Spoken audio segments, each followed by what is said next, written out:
This ABC 15 Flash Briefing is sponsored by Sanderson Ford. Straight up.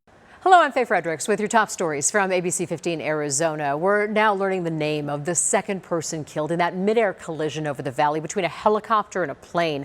This happened last Friday right near the Chandler airport. Police say Jessica Brandel was on board that helicopter when it crashed and burned. Michael Papendick was also killed. The pilot of the plane was able to land safely. The NTSB and FAA are still investigating exactly what caused the two aircraft to collide.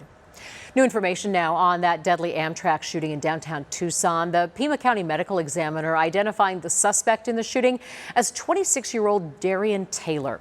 Investigators say he died in a shootout with law enforcement. One DEA agent was killed, another agent critically injured, and an officer also hurt. A public funeral is set for tomorrow for Special Agent Michael Garbo. For the first time in 4 months, the number of people applying for unemployment nationwide has dropped. The latest numbers in today show 326,000 new applications for unemployment benefits. That's down 38,000 from the week before and much lower than experts predicted. Many employers are hoping that trend continues and they can fill the thousands of openings here in the valley. This was the scene out at State Farm Stadium today, where more than 70 employers tried to sell their company to job seekers. Usually it's the other way around, but managers we talked to say they're getting creative and generous to reel in the help they need. Being more creative. So we're seeing some employers offering bonus incentives to come interview. Pre-COVID, it's unheard of. Show up to an interview, we'll pay you $100. It's been very difficult. Very, very difficult. We've had to recruit in ways that we had not anticipated. We've had to pull out all the stops. Job fair organizers say a lot of people still aren't comfortable being in large groups, which is why they're offering these events at large venues like the stadium. Developing tonight, Congress wants to hear from the man who says Arizona lawmakers helped plan the Stop the Steal rally ahead of the Capitol riots. House committee issued a subpoena to Ali Alexander.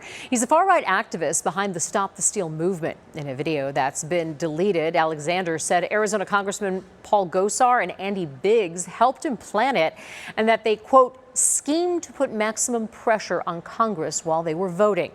Biggs has denied involvement while Gosar refused to comment. Could learn more when Alexander is called for a deposition at the end of the month.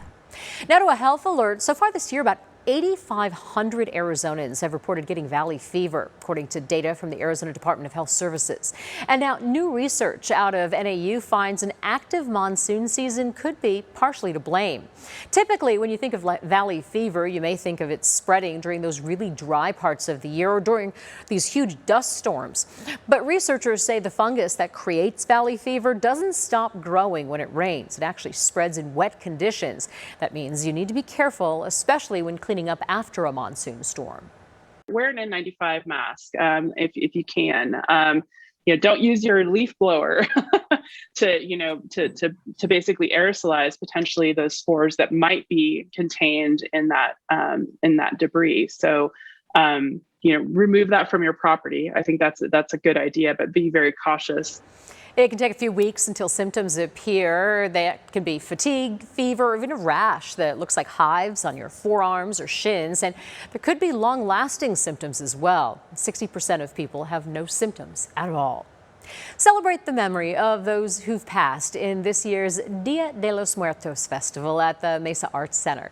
Starting October 23rd, the two-day festival is free and features live entertainment, Mexican arts and crafts, face painting, and so much more. Those who attend can leave mementos on a community altar to honor loved ones who've died.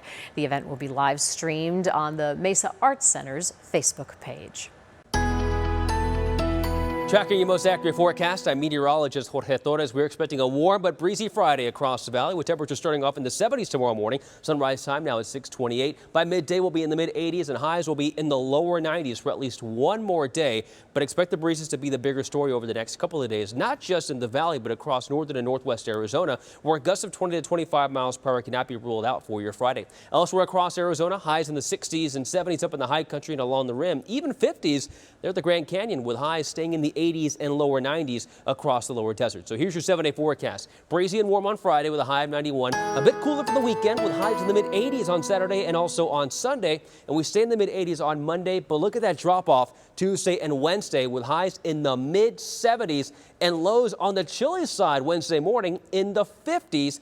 But there's a slight chance for showers too on Tuesday. But for tomorrow and the weekend, breezy with highs in the 80s and 90s. For the latest headlines, weather, and traffic, head to abc15.com or download the free ABC 15 mobile app. This ABC 15 Flash Briefing is sponsored by Sanderson Ford. Straight up.